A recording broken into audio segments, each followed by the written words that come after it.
I allowed. Oh no, something. Welcome to episode 1 of the Eerie Thoughts podcast, Today we are going to cover a too close to home case from Thomas Lee Dillon, aka the Ohio outdoorsman killer, aka the roadside sniper, aka aka gross. a giant piece of shit, aka Sam's gonna end up spitting out her coffee. You ready? Be ready for it. Okay, so Thomas Lee Dillon was born July 9th, 1950 in Canton, Ohio. When he was 15 months old, his dad died from Hodgkinson's disease. Immediately restart. Immediately restart, yeah. He told his therapist he had no good memories of his mother. Like, she never hugged him, never kissed him, never showed any type of love, praised him, normal things moms do. Which, like, sucks for him as a kid, but in hindsight, like, fuck him good. Also, yes, I agree. It's like Yeah. she knew. Like, she knew, and she was like, I'm rejecting this. And like, I don't need this anymore. Yeah. Another thing is like, yeah, your childhood sucked, but like, not an excuse. Yeah, like a lot of people, childhoods suck and they don't kill people. Yeah. They And also like, yeah, we'll get into it. yes. Sorry, there's a bug on my floor. Don't apologize, because if I see a spider, for some reason I get so many spiders in my living room. I don't know why. And I just killed one last night. So if I see a spider, I will be putting this on pause and crying. Okay. He graduated from Glenwood High School in 1968. Classmates recalled him as highly intelligent, but really didn't have any friends. He was kind of a loner. One classmate quoted him as being removed from the group and marched to a beat of a different drum. Separated from the mainstream, but highly intelligent at the same time. He was always the quiet one, which same. I mean, can't relate, but Oh yeah, fair. One of his classmates said, I always liked him. I got a kick out of him. He made me laugh. Throughout his teenage years, rough. I'm just gonna go ahead and say that. I do want to put a trigger warning in for animal abuse. Yeah. Yeah. So in his teenage years, he started a kill calendar of all the animals that he killed. And then he also had a separate calendar. This is so disgusting. Ew, cringe. New ick. Which I wonder how many, like, if this is like a common thing that guys do have. But I feel like I've never heard of that personally, but I don't think that anyone would necessarily tell me that. So it's not something you ask. But I'm gonna ask from now on. I know. I feel like that should be like. I just burped. I'm sorry. It's okay. I have a cat trying to get on my little lap desk. Kitty. Bad boy. Hat butt. But anyways, he had a separate calendar. So after graduating, he got a job at the city of Canton's water department, which Canton is where I live. So yay. Yay, Canton. Love that. One of his coworkers nicknamed him Killer and said he was a loner. I personally would love to have the nickname of Killer, but not for this reason. Yes. So cool. Love that. He married a woman named Catherine Elsass. She was a nurse at Mercy Medical, which is in Canton. And she was from Alliance, Ohio. Dillon's coworkers also said that he and his wife had a bad relationship. 1980, he attended Ohio Peace Officers Training, graduated as an expert marksman. So good for him, go him, but also maybe he shouldn't have done that. Maybe things would have turned out differently. So then we're just going to go into some of the weird criminal stuff that he did leading up to the murders. In 1969, he was investigated while in school at Ohio State for having an antique Russian mortar nothing came out of this because they found it to be more of a collector's item versus a weapon, which, okay, I don't know anything about like antique weapons or anything, but Do you know what a mortar is? no. It's like essentially like a bomb.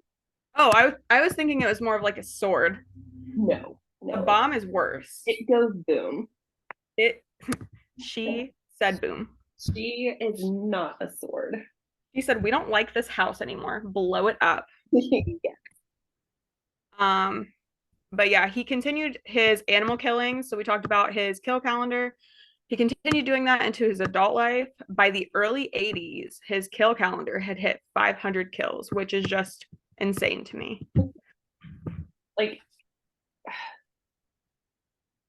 500 is a lot of animals if you think about it. Like even like things small like mice and chipmunks, which you don't really think about, but yikes.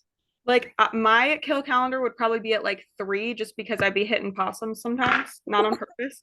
But and I cry every time, but it happens sometimes. Later on, we're gonna get into this, but we're gonna add some content from my dad at the end. But I should have asked him like if he what he would think his like kill calendar would be at if he had one. I bet it's like 10. Yeah. Hunter.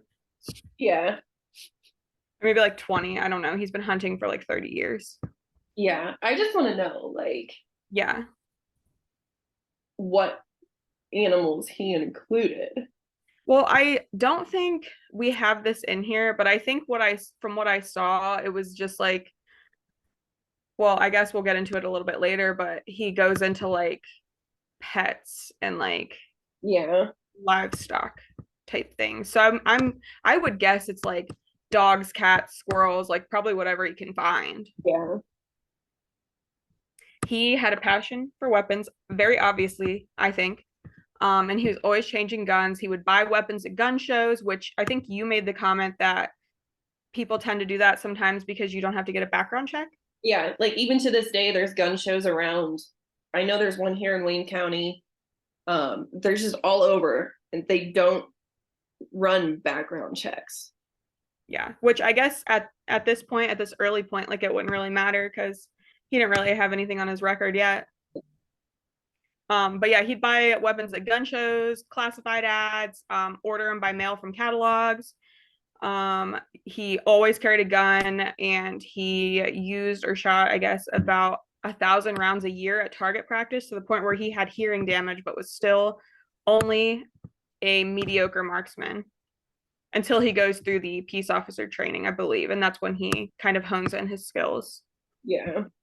Which I 1,000 rounds doesn't seem like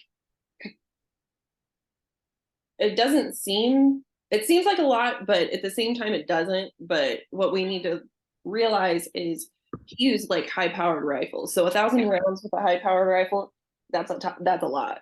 Yeah, I mean, as somebody who doesn't really know a lot about weapons or anything like that, 1,000 rounds sounds like a lot. Yeah. A lot, a lot. And then according to his friend and fellow hunter, Richard Fry, Dillon got a physical thrill out of killing. He spoke about a time Dillon used a knife to kill a groundhog that had been wounded. Richard is quoted as saying he was shaking in a frenzy, did not have any qualms about killing an animal. He would bring home dead animals. He would tell people in his life about all of his killings to gross them out. And he didn't understand why people thought it was weird. People were uncomfortable by it.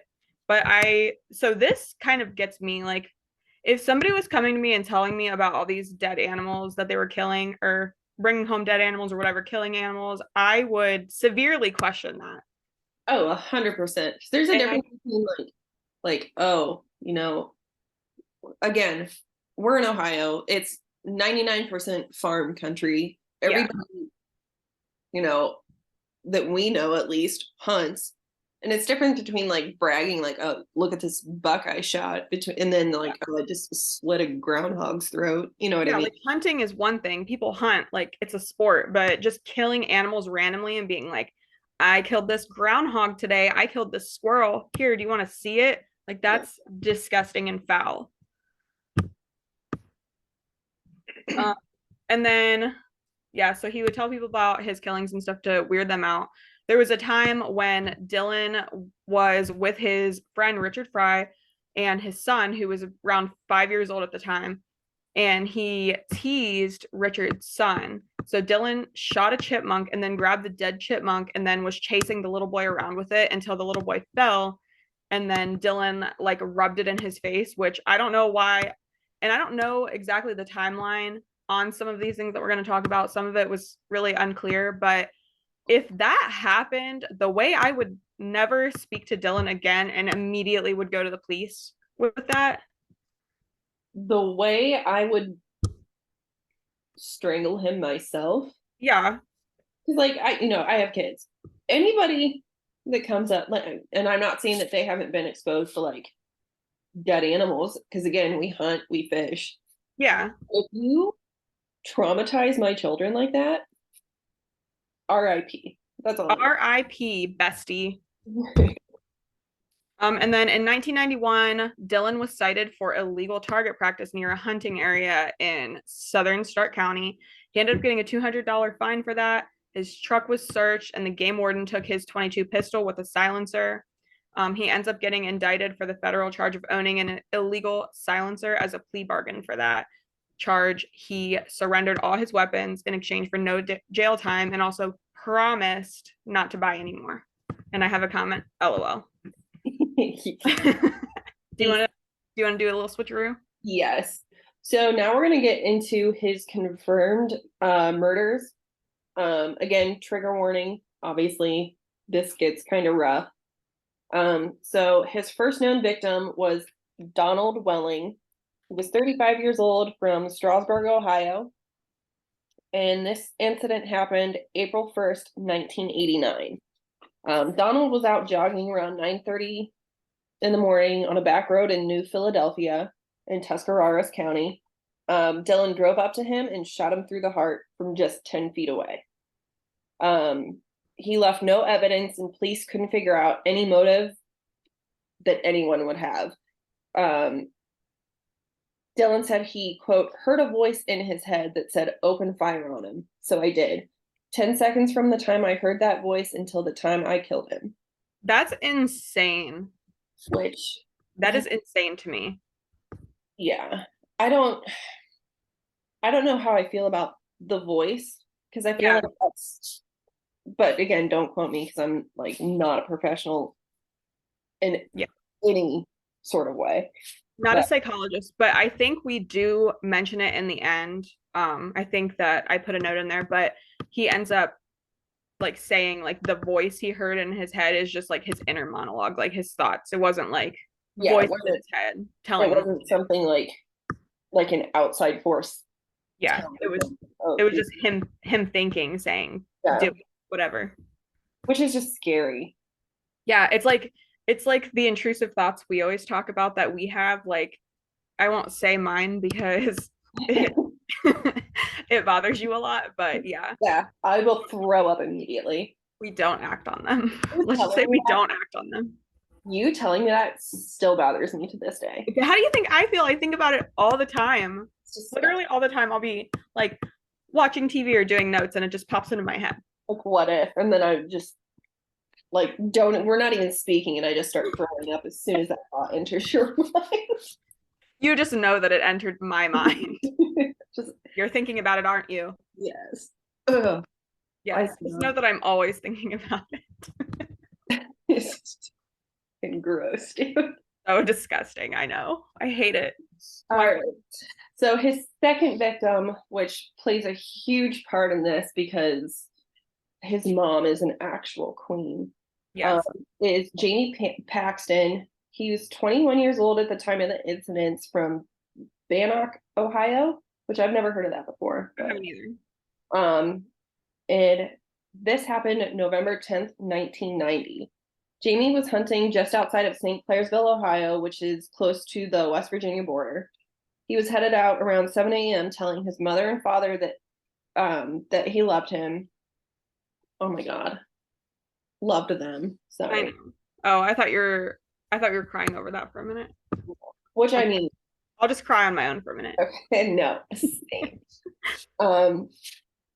At 2:40 p.m., Jamie was found by his friends alongside Route 9, dead from bullet wounds from a rifle in his chest, right knee, and his butt. Which I want to get back to that, but let me finish this. Again, no evidence or clues were found. At the time, they thought it could have been a hunting accident, but he had 3 bullet wounds, which is clearly not an accident. Not to mention it was bow season. So there was no reason for anyone to have a gun. It's a high-powered rifle, I should say. Yes. And we will, again, we'll go into my dad's stuff later, but he makes mention of that. Yes. Again, yeah, so we'll come back to that. And his mom, she is just a badass, like, end of story. Literally. She played a huge part in this entire case. Yes. And afterward. Yes. Okay, bye, bitch. Bye, bitch.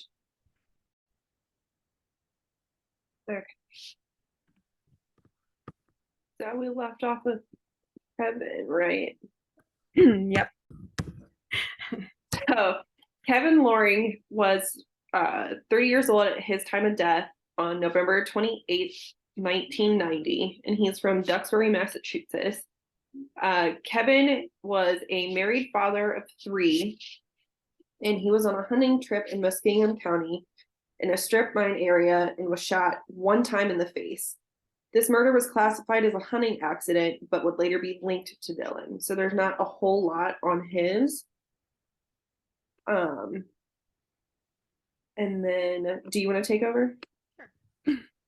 So victim number 4 was Claude Hawkins. He was a 48-year-old man from Mansfield, Ohio, and he was killed on March 14th, 1992. So Claude was a husband and a father of 4, and he worked the, the midnight shift at Pittsburgh Plate and Glass, my bad.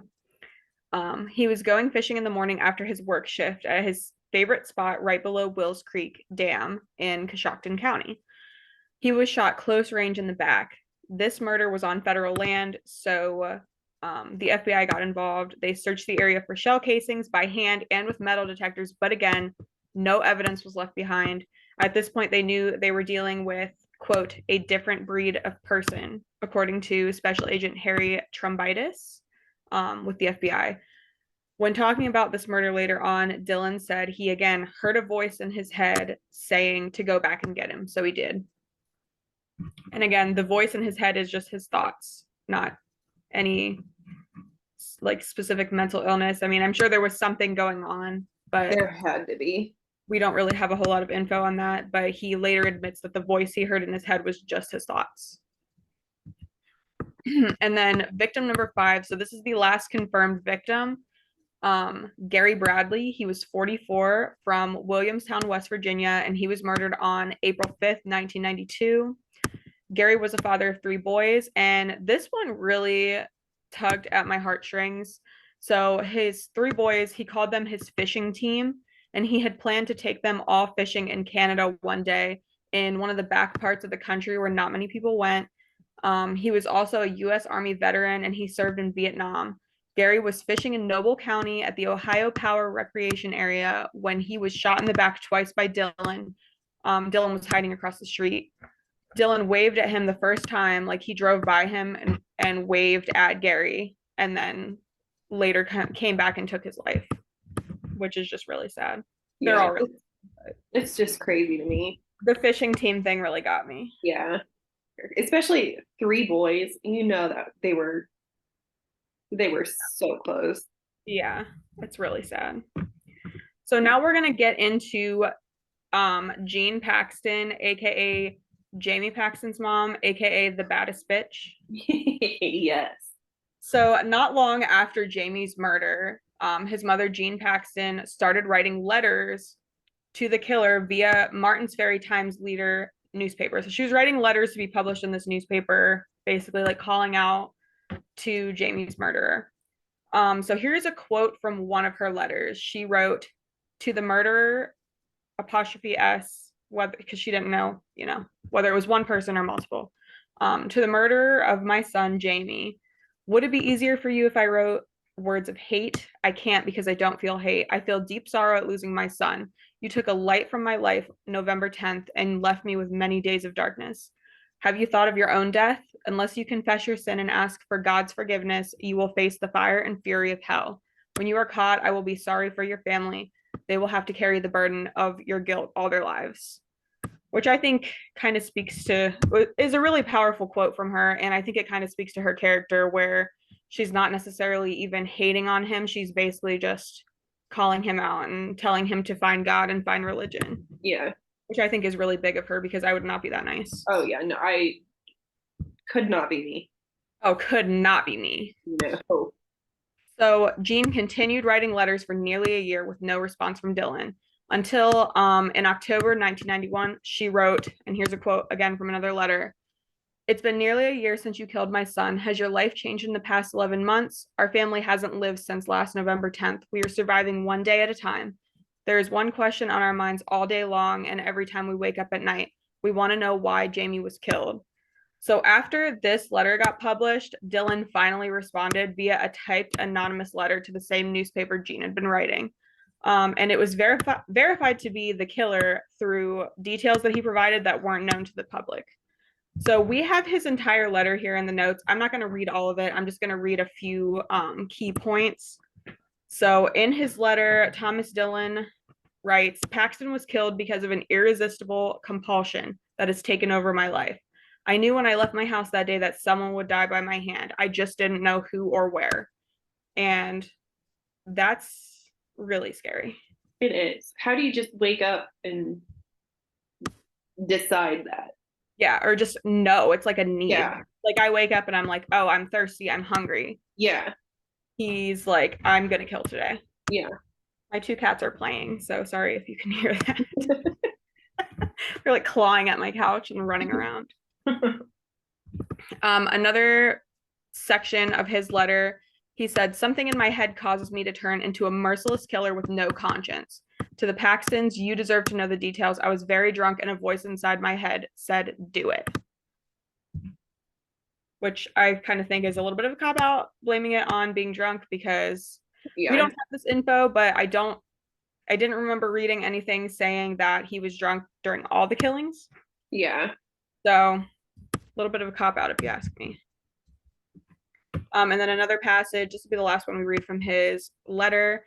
He says, 5 minutes after I shot Paxton, I was drinking a beer and had blocked out all thoughts of what I had just done out of my mind.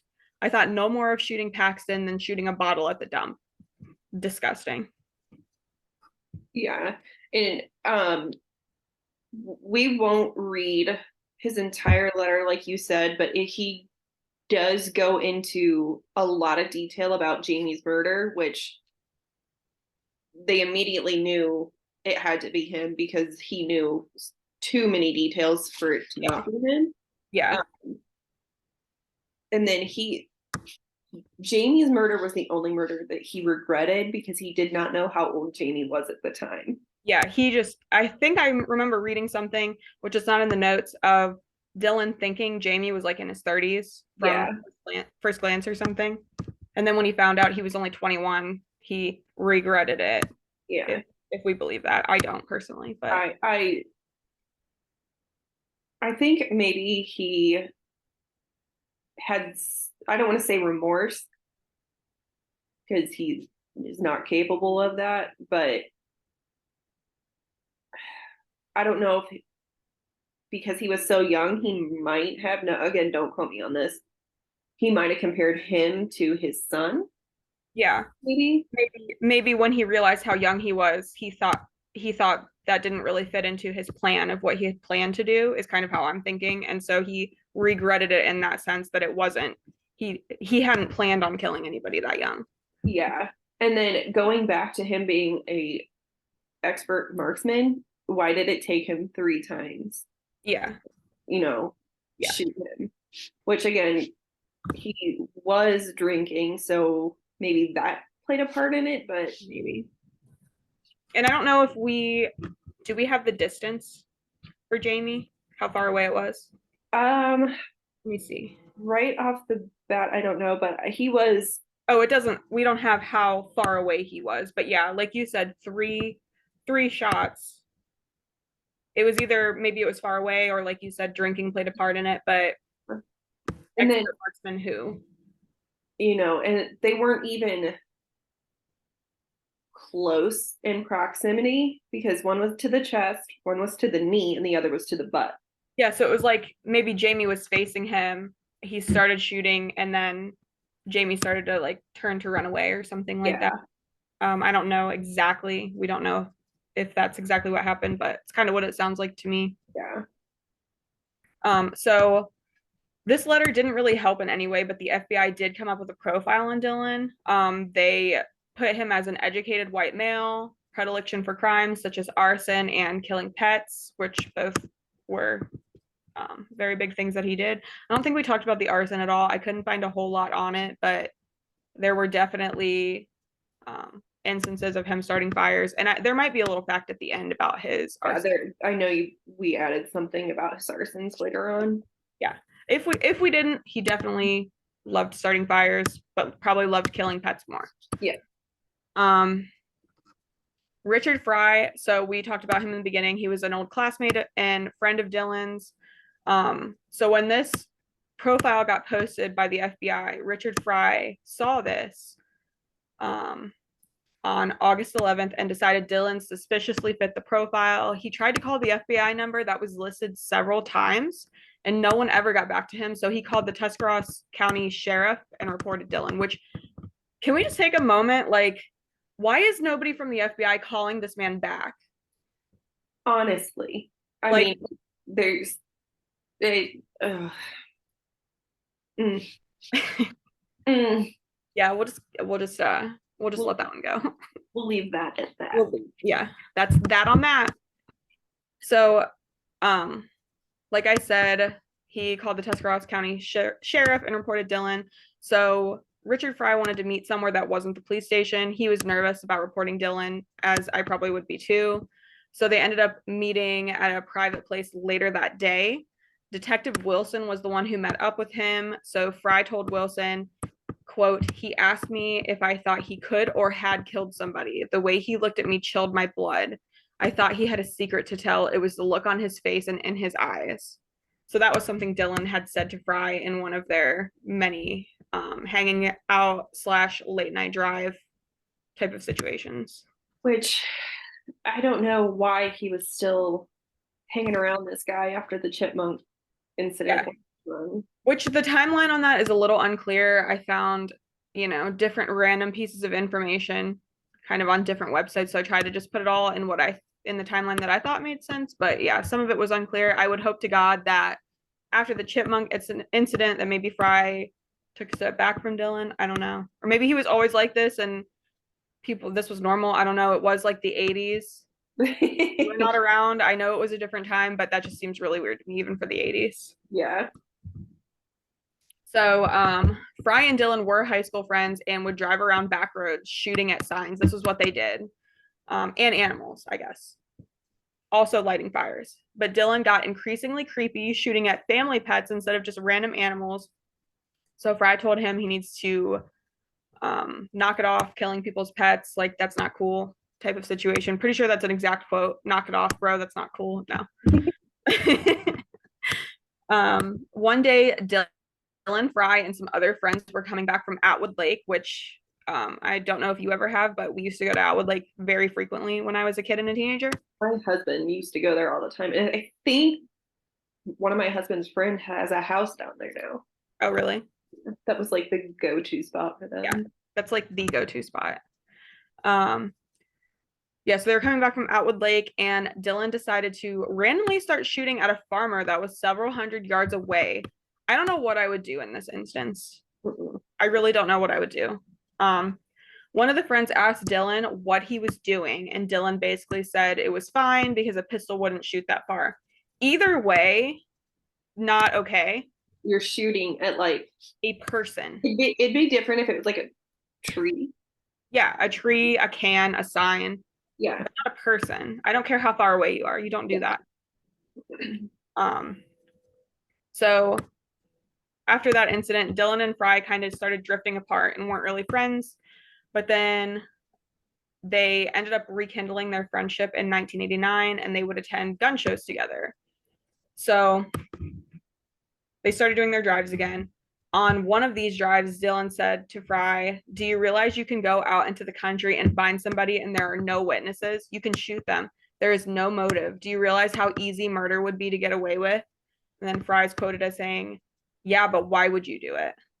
Again, I don't know what I would do if somebody said this to me, but I would certainly never be around them again.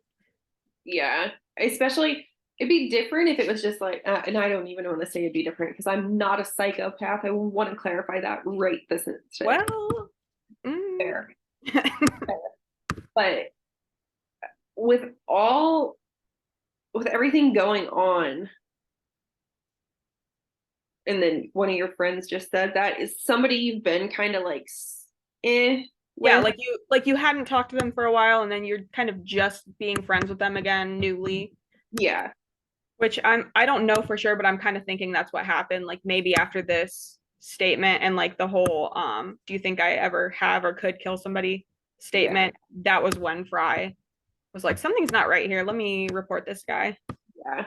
He was like, yes, I do, but I'm not gonna tell you. I'm gonna tell the police. Yeah.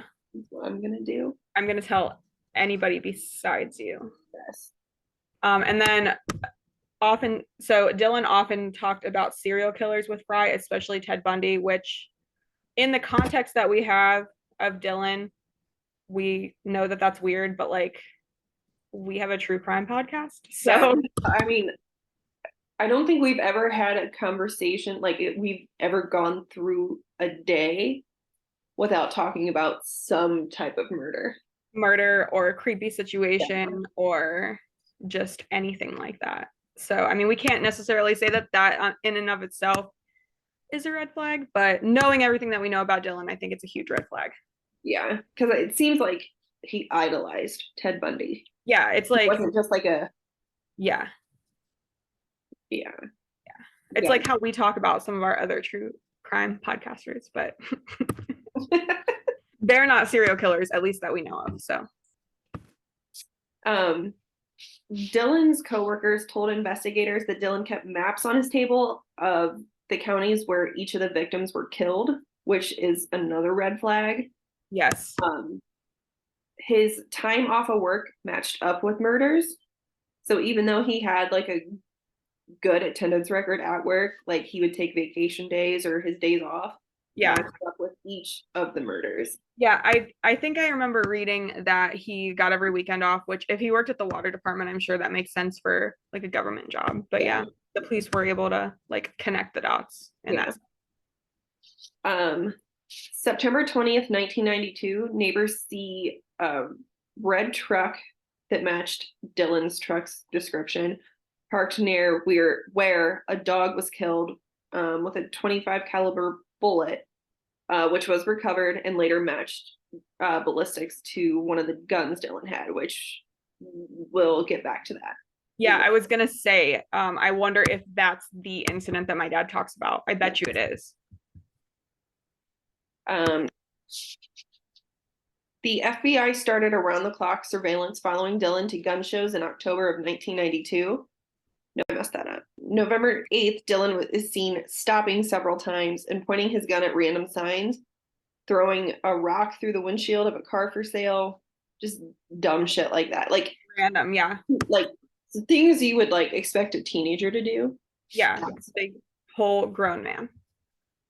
Not that teenagers are out killing people and animals, but whatever. No, but like I have brothers and they definitely did some weird stuff like that, like throwing rocks at cars. Oh my God. Especially in like, again, rural counties like we grew up, that was the only thing to do. Yeah, there was nothing around to go to the park and just cause mayhem a little bit. Yes. Vandalism was a normal thing. Yes. I don't recommend it though. Do not recommend, do not endorse vandalism or crime. November 11th, the FBI loses track of Dillon. Several cows were killed with a crossbow at this time. The arrows used again matched to Dillon's arrows. And Fry was able to help get that match as well. November 21st, Dillon goes to a gun show in New Philadelphia and buys a 22. An arrest warrant goes out because he's not allowed to buy guns because of his earlier charge with the illegal silencer way back when. At some point during the surveillance, Dillon attempts to kill Larry Oler, but he missed him. But Oler was not able to positively ID Dillon at the time, so he kind of got off on that. Yeah. November 27th, 1992, after 6 weeks of surveillance, Dillon was arrested leaving a convenience store. Arrested on federal weapons charges, basically to hold him until they could directly connect him to all the murders. As hunting season which was approaching, and they wanted to prevent more murders. December 4th, 1992, a Stark County gun dealer turns in a gun Dillon had sold to him in April in Massillon on the day after Gary Bradley was murdered. Testing confirmed it was the murder weapon, which I don't know how they did everything back in 1992, but I know like today you can't even go to, there's such an intensive background check to go, like if you go to the Fin Feather Fur, it takes like 20 minutes for a background check. Just something as simple as that. Yeah. I mean, even at that point, if a background check had been done, he already had that weapons charge. Yeah. Which I guess we said a little bit ago that they were able to arrest him on the weapons charge. So wherever he was buying and selling weapons at this point must have been background checking, and maybe he just didn't realize, or yeah. But I think since it was like a gun dealer, they were able to do some type of background check. Instead of like gun shows, because I know there's a lot of gun shows that just, and even to this day, it doesn't even have to be a gun show. You can just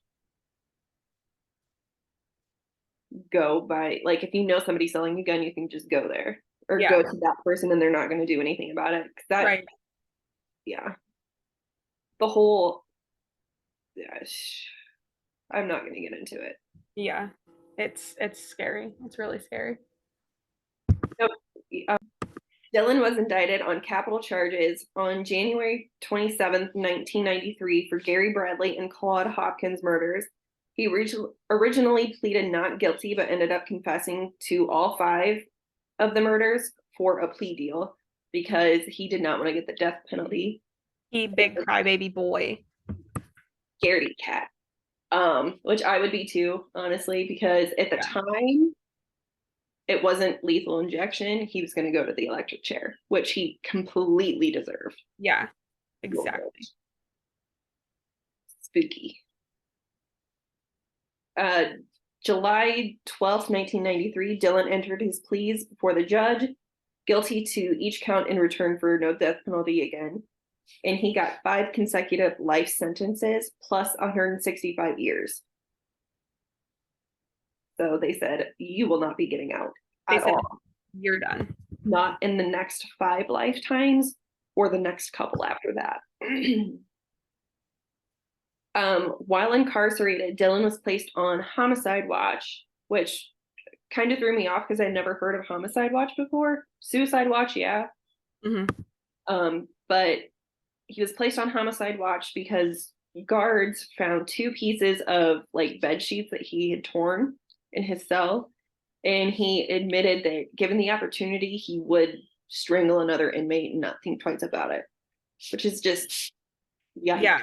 The thought process that goes into that, I couldn't even imagine. Yeah, it's just like you said earlier, just an everyday thing. Like, yes, I will. Yeah, like, oh, I'm thirsty, I'm hungry, I need to kill somebody. Yeah, it's just mind blowing to me. Going back to arson, he admitted to setting over 160 fires over the last 5 years, causing $2 million in damages, which is just insane because we should have figured it out, because $2 million in damages then is probably like a shit ton more in today's money. Oh yeah. Probably at least double that, I would imagine. In his confession, Dillon said he shot his first victim 13 years earlier. It was a man in his home watching TV. And he shot him in the back through his window. Which is like, can you just imagine just sitting at home and just getting shot for no reason? This is things that I think about all the time happening to me. Not doing. Yes. Just to clarify. Just to clarify, I'm not a serial killer. Or am I? Just kidding. Don't cancel us, please. Don't cancel us. Cancel Sam. Not me. Bitch. Dillon talked extensively about the voice in his head that told him to kill, but he admitted that it was just his thoughts, not a separate voice. So that pretty much took the insanity plea off his, like, they couldn't even go for that. Yeah, out of question. Dillon was living in his own fantasy world and would talk about fantasies he had where he was like president of the United States, lead singer of the Beatles. This next one is so relatable because I do this every year. Also not a serial killer. Browns and winning the Super Bowl. Same, if only. And one of his biggest fantasies he had, which played a huge part in the murders, was he fantasized about being a soldier in a war situation.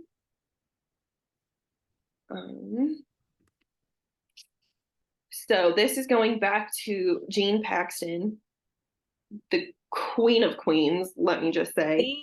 Queen Jean. Dillon was afraid to go to the max security Southern Ohio Correctional Facility in Lucasville, Ohio. After hearing this, Jean Paxton started a petition and got more than 8,000 signatures to get Dillon sent to that exact prison, and he went right the fuck there. Yes, Queen Jean. I love that. After court, Dillon had ended up calling Jean Paxton and told her that her comment about him being a pathetic coward hurt his feelings. Good. What? You deserve all of your feelings to be hurt. Every stubbed toe in the universe. Imagine having the audacity to call someone's mom after you killed her son and be like, you hurt my feelings. No, never. Could not. That just shows his mental state. You hurt my feelings. You hurt my feelings. You're a big meanie. Ripped my heart out of my chest. Like, you shot my son 3 times. Did you forget that? That hurt my feelings as well. So does that mean you don't want to be my friend? Right. Bitch. I'm not Jean. She's a queen. She's a queen. Dillon's a little bitch. She told him, "That's what you are. And if you start with your cocky attitude, I will hang up. I've heard enough of that for the past several months. I'm not interested in what you have to say." And she ended up speaking to him for over an hour on the phone about finding God. At the end of the call, she told him, quote, "We have spoken long enough. I can't hate you, but I can never forgive you for what you've done to our lives." Which, talking to the killer of your son for an hour could not be me. Could not be me.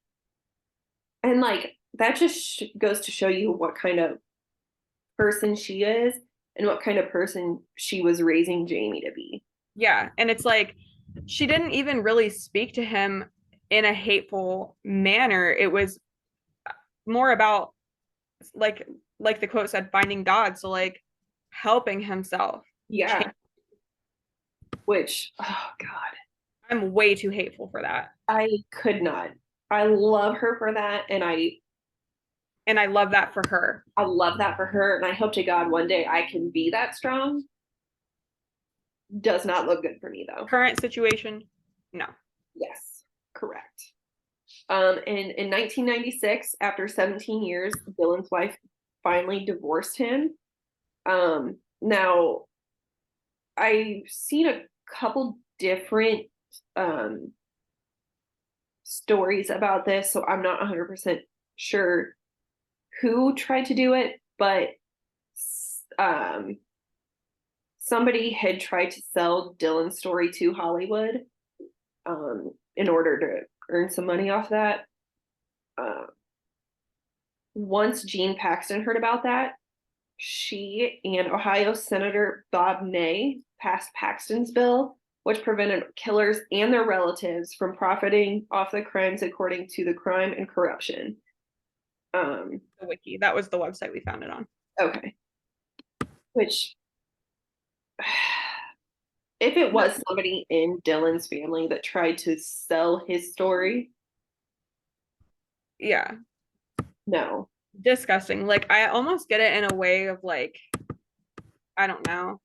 I'm trying. I'm really trying, but like maybe wanting like something good to come out of it in a way of like bringing attention to it, but I don't really feel like that was probably where they were coming from. Yeah, no. Personal opinion. Um, Not to interrupt you, but we just got a 10-minute warning again. So we only have a little bit left. I feel like we'll probably be fine. yeah. Yeah, we only got like. Do you want me to? Yeah, go ahead. Okay. And then yeah, Dillon ended up dying of cancer in the prison ward of the hospital at age 61. It was really aggressive. It was like he was hospitalized and then 3 weeks later he died. So good, but I also wish that it took longer to kill him and was more painful than it was, however painful it was. And then some other potential victims. Dillon was investigated in the murder of John Joseph Harvett on November 28th, 1984. So this was before all of his confirmed killings. So personally, I think that he had been doing this for a while, but we only have the 5 confirmed. Yeah, so on November 28th, 1984, at a hunting camp in Wetmore Township, Pennsylvania. So he's being investigated in that murder. And then in 1992, there were 2 hunters named Doug Estes and Jim Bennett. They were killed in Michigan. Dillon was a suspect in these murders, but Jeff Titus was ultimately convicted in 2002. And in 2020, suspicion was placed on Dillon. And in 2023, a judge ordered the murder conviction to be vacated and for Titus to be released. So now it's being looked into on Dillon, even though he is dead. He probably did it. His crimes were featured in an episode of the FBI Files titled Human Prey. And then there were 2 episodes of Criminal Minds that mention or are based around his crimes. And those episodes are season 8 episodes, The Silencer and The Apprenticeship. And then season 12 episode titled In the Dark. So there were 3 episodes, not 2. But yeah, that's pretty much what we have on Thomas Lee Dillon, aka the Ohio Outdoor Killer, aka the Roadside Sniper. And then we are gonna put a clip at the end. So my dad is a very big hunter and has been for 30 years in Northeast Ohio. And him and his best friend had a couple run-ins with what they think is this guy. So yeah, if people want to listen to that, we're gonna have it at the end. Do you have anything else? No, we will put all of our sources in the show notes if you guys are interested in looking more into this. But other than that, I think we can just go ahead and get your dad started. Yay. Stay tuned to listen to my dad. Or don't if you don't want to, but I think you should because I'm in it too. Yes. I love your dad. I do too, but he tried so hard to be so professional and I think he did not have to. But yeah. All right. Thank you guys. Thanks so much. And follow us on our social medias. Yes. Do you know what they are offhand? TikTok, Insta, YouTube. I think that's it. So our Insta is Eeriest Thots. So it's EERIETH0TS because Eeriest Thots with an O was taken. And then our TikTok.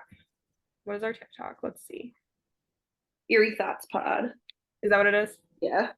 Eerie Thoughts Pod. Eerie.thoughts.pod. Thoughts spelled THOTS.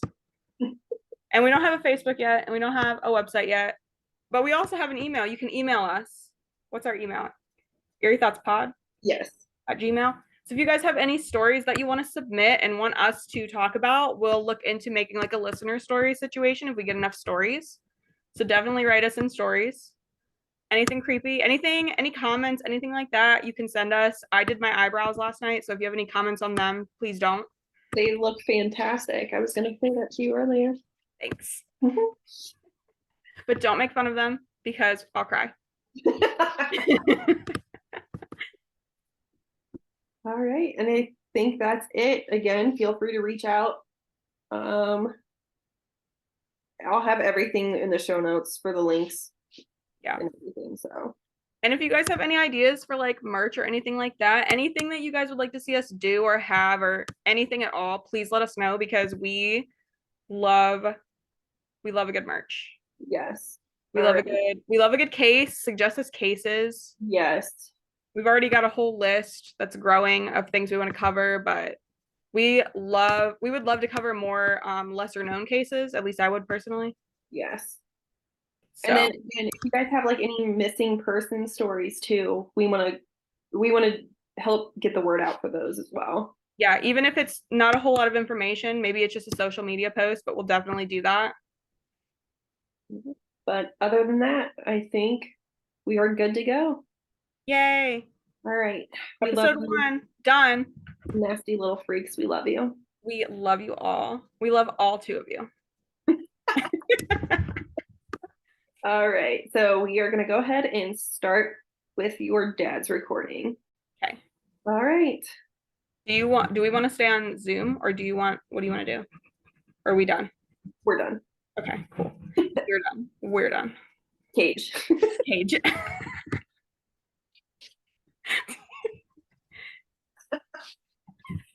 All right. Say bye. Bye. Okay. My name is Stephen Marchand. I'm an avid deer hunter, bow hunter. I'm here to tell the story and the incident that I had in the fall of 1991. I was deer hunting in a particular spot that I've hunted for years down off of Duber Extension. I'm heading towards... Was this Canton or would this have been like East Sparta? It is actually Pike Township. The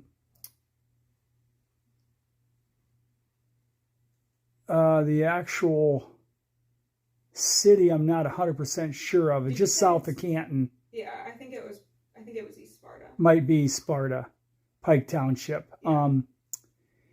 And one fall afternoon, me and a buddy of mine were going down to hunt a spot that we hunted previously for years. And we park our truck and we get out, get all our gear and equipment together, put our clothes on, and we head into the woods. We walk approximately 100 yards from the road, a couple spots that we had hunted previously, and I hook my tree stand up and I go 20 feet in the air, and I get set for an evening hunt. From that point on, I generally have 2 to 2.5 hours of just sitting till dark.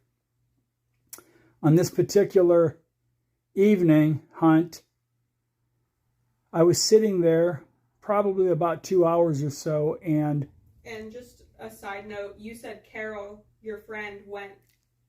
It's fine. Like 100 or so yards away from you. Yes, it was me and my best friend. We walked up through the woods together. He proceeded to go to his spot. I went to mine. So he was just a little bit south of me. Now, could you see him from your spot, or did you just know roughly where he was? I never really knew where he was going to go. It's always usually within 100 yards of me. So in this particular hunt, he went south of me which was down Duber Extension just a little bit farther, but 100 yards off the road. And he basically did the same thing I did. He hooked up to a tree with a tree stand. At the base of it, you hook up, and then you climb the tree, and you go 20 feet in the air. So depending on the terrain, sometimes people can see us, sometimes they can't. So this was fall, so I would assume that there's not like leaves on the trees or anything, right? It depends. Early fall, mid fall, sometimes there is, sometimes there isn't. Were you guys just wearing camo? Yeah, just camouflage clothing.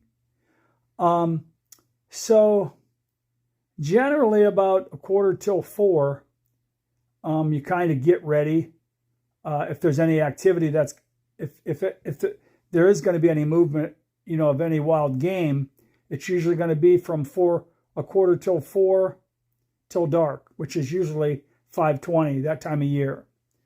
So I'm sitting there, and I notice movement down below me. Now, when I was walking to my spot, I will include that I was walking uphill a little bit. Okay. So the road was downhill. So the road was downhill, so I couldn't see the road, but I could hear cars going up and down it. So generally, when you're walking up a hill, you're not looking up. Yeah. You're not looking up in the sky to see somebody. Yeah, you're just focusing on walking. So you're looking, at a gradual bank. Yeah. So at this point, you're up the hill and up in a tree. Yeah. Yes. So I see him coming from probably about 60 yards, a little over half a football field. And he's obviously not looking up. No, and he's just kind of walking along. I see this guy walking along in camouflage, and he didn't have camouflage.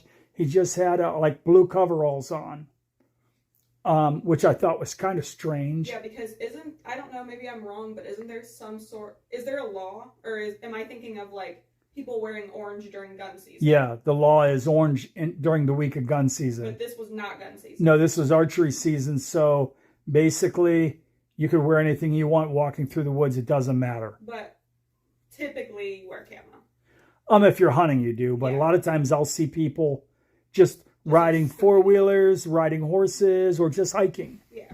So they could be wearing anything. Right. So as this person's moving through the woods,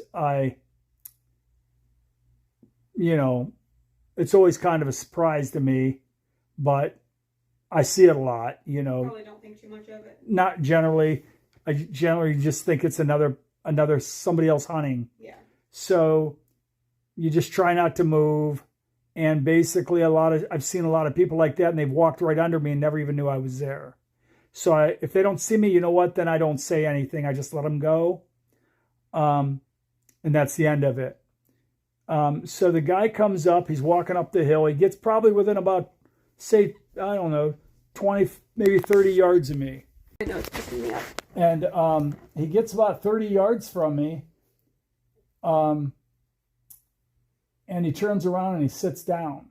So when he turns around, is he facing the road?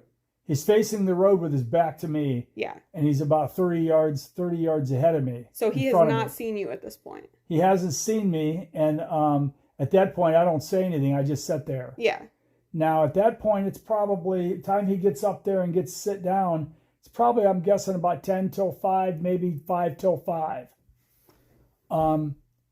He sits there. He sits there. And I noted one thing I did notice that he had, which I thought was very strange, but I've seen it before in other people.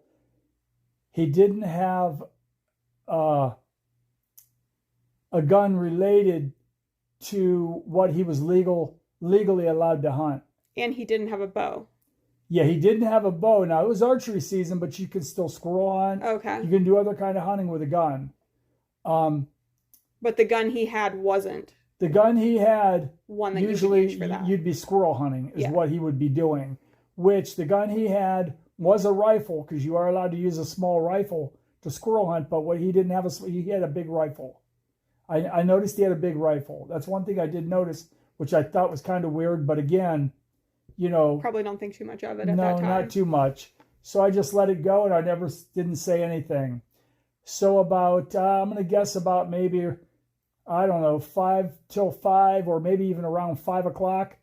He gets up, he turns around, he walks towards me about 3 steps, takes a right, never sees me, and just keeps going. So and now he's heading south. So he's going in the direction of Carol. Yes, my buddy. Yeah. So at that point, you know what? That was the end of it. That was the end of it. You know, I didn't think about it again. The guy walked away from me. He's out of sight. I pretty much realized he probably ruined my hunt. So I don't really. Did you stay in the tree stand at this point? Yeah, point? I stayed in the tree stand until dark, and then that was the end of it. So at dark, I'm sitting there. As soon as it gets dark, but anytime I run into somebody like that and it gets dark, I'm a little more cautious to get down. Or when I get down, I'll wait a little bit longer till it's good and dark. I won't use a flashlight. And when I get down, I'll be very, very quiet instead of like normally I might make a bunch of noise. But in that case, since I knew there was somebody in the area, I get down as quiet as I can where he can't hear me. Now, is this out of respect for another potential hunter, or is this just because you're like unnerved by this person? Just nervous because somebody's around. Right. So I get all my stuff. I get down. I get all my stuff together. I throw my tree stand on my back like a backpack. I grab my bow, and I just slowly work on, walking in the direction of my buddy a little bit, and then towards the truck also. So as I walk about, I don't know, a minute or two, I notice there's a flashlight ahead of me, and it's my buddy. So he comes out to me before we get to the road, and we're talking a minute. I said, "Hey, did you see anything?" He said, "No, I didn't see anything." He said, "But some guy came up and sat right in front of me." I said, "Did he see you?" And he said, "No, he never seen me." He said, "I was 20 feet in the air." So I said, "Yeah, he did the same thing to me." So he did the same thing to Carol, meaning like he sat, faced the road, and just waited for 10, 15, 20 minutes or whatever. Just was watching, yeah. So at that point, we both thought it was strange. We just walked towards our trucks. So we get out to the road. When we get out to the road, there's a state highway patrol, or there's a sheriff's car there waiting for us. So I go up to the sheriff's car. I said, "Can I help you, officer?" He said, I said, "Is there a problem?" He said, "Well, not really." He said, "Have you guys seen anything suspicious?" I said, "Well, not really." I said, "Other than a guy walked in carrying a high-powered rifle, sat down 30 yards ahead of us, in front of me about 4:45. And he said, "Oh, okay." He said, he looked at my buddy. He said, "How about you?" And he said, "Well, after the guy left him, he came and did the same thing to me." So, and that was the end of it. The officer said, "Okay." He left. We got our stuff, jumped in the truck and left. He got in the truck. He got his car and left. We got in our trucks and left, and that was the end of it. Approximately about 2 weeks later, I go back down there on a Sunday, about a block or two away. So roughly the same spot, just a little. It would have been on the west side instead of the east side of the road. About 2 blocks down, there's another spot I hunt, and it was on a Sunday. I wasn't hunting. I was just walking back and scouting, and just walking around through the woods looking for another spot to hunt. Now, what were you wearing at this point? Were you wearing camo again? I would probably have my camouflage coveralls on, just walking back there to scout around a little bit. So you didn't have any weapon or anything? No weapons, because this was back when there was no hunting on Sunday. Oh, okay. So I'm back there again about, I don't know, approximately maybe 100 yards off the road, but on the other side. And I see some really, really good deer sign back there, really big deer sign. So I'm just kind of looking at it, scouting it out a little bit. And right in front of, between me and the road, there's a guy's house. There's a guy's house there, and I can see the house plain as day. But I'm in the woods a little bit, and it's public land. Next thing I know, now there's nothing between me and the house. Next thing I know, I hear a boom, a shotgun blast. And as soon as I hear it, within about 10 feet of me, I hear a bunch of BBs hit a tree right by me, within 10 feet away. So I looked to my right and I seen where he hit the tree, which the guy had to be very close to me for the BBs, the pattern of the BBs to be that tight. He had to be very close to me. So he shot buckshot at you. Yeah, he used what they call buckshot. Yeah. But you didn't see anyone. But I couldn't. The direction it come from, there was nothing between me and that direction.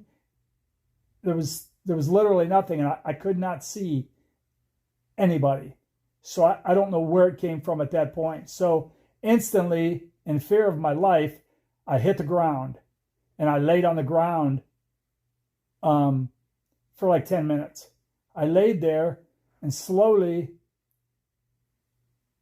kind of went a different direction to get out of there as fast as I could, kind of laying down and scurrying on the ground to get out of there. I got out of there, got back to my truck.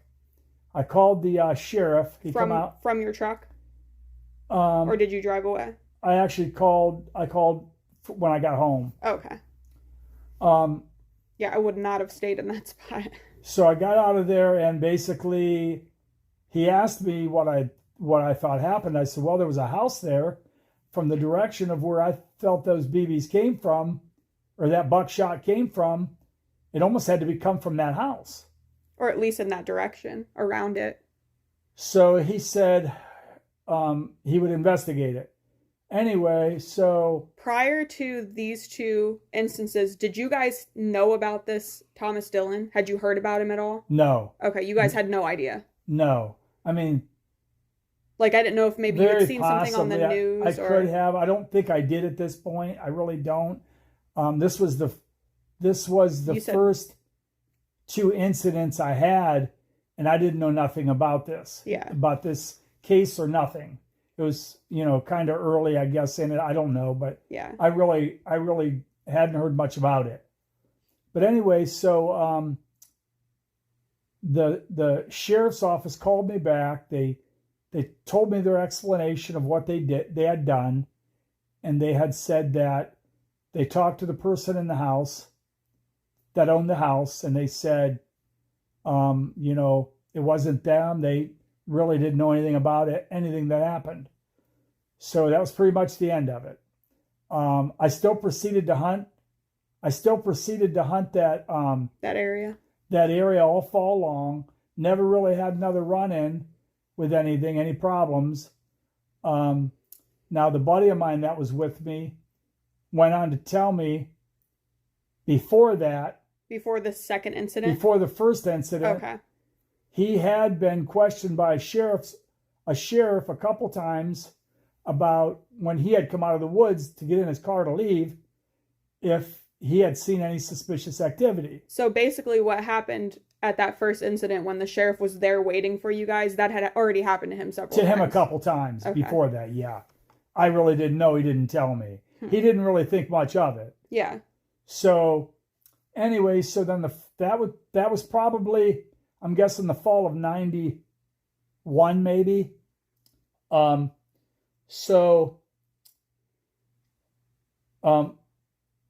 job that I had, there was a guy that had started there with me. His name was Rodney Leggett. And this guy lived in the New Philly area.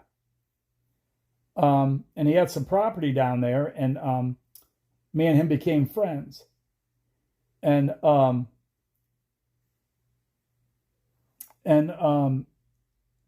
he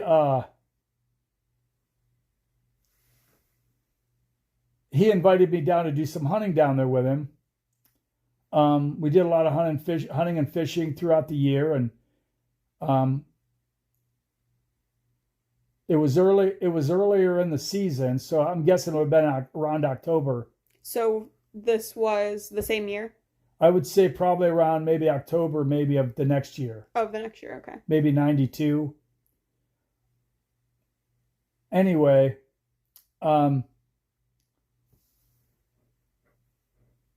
we hunted a few times together for a few weeks. And one thing that he always did, he always a lot of times would let his dog go, or he'd walk his dog around this big, huge farm. And this big, huge farm, I'm guessing, was probably maybe 200, 250 acres. It would take him a good 40 minutes to walk around it at a brisk walk with his dog. He had told me in the past, a lot of times he'd even let his dog go and just let his dog run around, and his dog would just run around the farm. Well, anyway, one day I was at work. It was a Monday. He had called me. So my boss had called me, said I got a phone call. So I went into the office, answered it. It was him. And he said, hey, his dog's name was Roxy. He said, Steve, Roxy didn't come back. I let her go yesterday and she didn't come back. And I said, okay, well, I said, if you need any help finding her, let me know. He said, I'm going to go look for her right now. He said, just tell our boss that he'd be in as soon as he was done, he'd be in. So I did. So about, I don't know, Rod never showed at work that day, or at least not through the day at all. Around 2:00, he showed up. He come running in and he said, hey, Steve, Roxy got hit by a car. He said, I ran all the way around the farm. I found her. She was laying in a field. She had gotten hit by a car. So he said he ran her. He picked her up and he ran the mile home with her. In his arms, threw her in the car, and he ran her to the vet and asked the vet, if he'd look at her and, fix her up or whatever. Fix her up, yeah. So anyway, Rod dropped her off, and he took off, and he came to work. The next day, he goes home, runs to the vet in the morning and checks on her, and the vet went on to tell him that your dog was not hit by a car. Your dog has been shot. And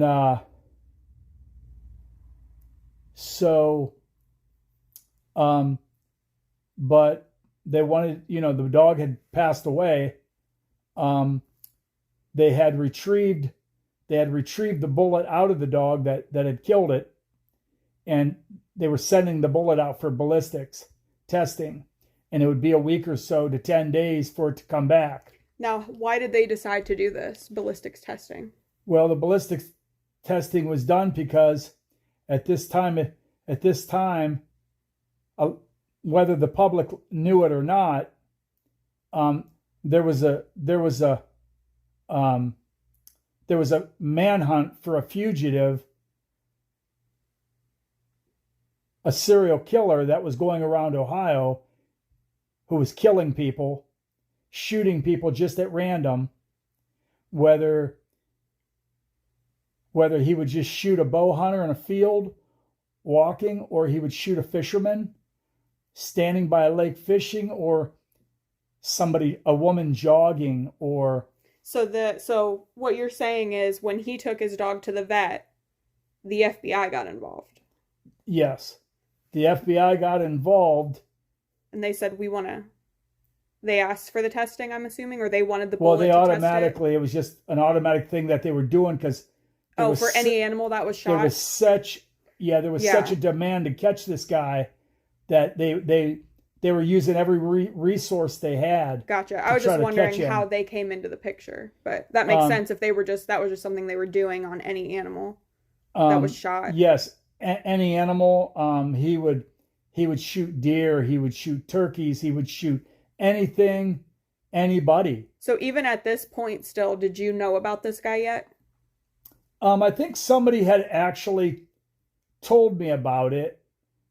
At this point, somebody did. Yeah, because this was I did hear about it. Your incident. I did hear about it, but it's one of them things. You didn't really think too much of it. Didn't really think too much of it. Hindsight being 2020, I probably already had 2 run-ins with this guy, and not only that, I was in his home territory. Yeah. Probably within 5 miles of his house. Not only that, well, not at the time I didn't. But currently, Now I live in the same township yeah. that he lived in.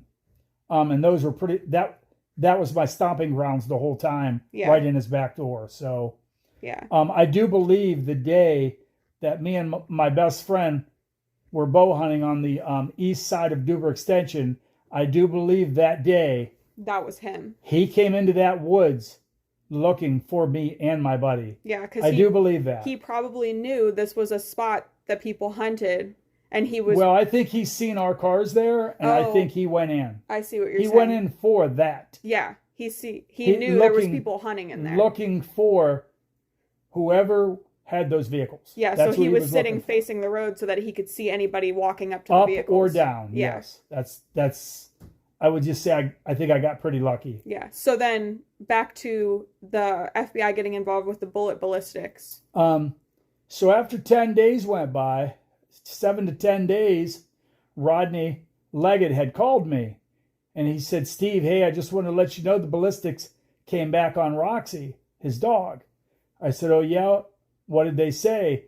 They said, "Well, they said it is the same bullet used that killed her, that killed all These other animals. the outdoorsmen, Yeah, and and the lady that he had shot through her living room window in her living room yeah.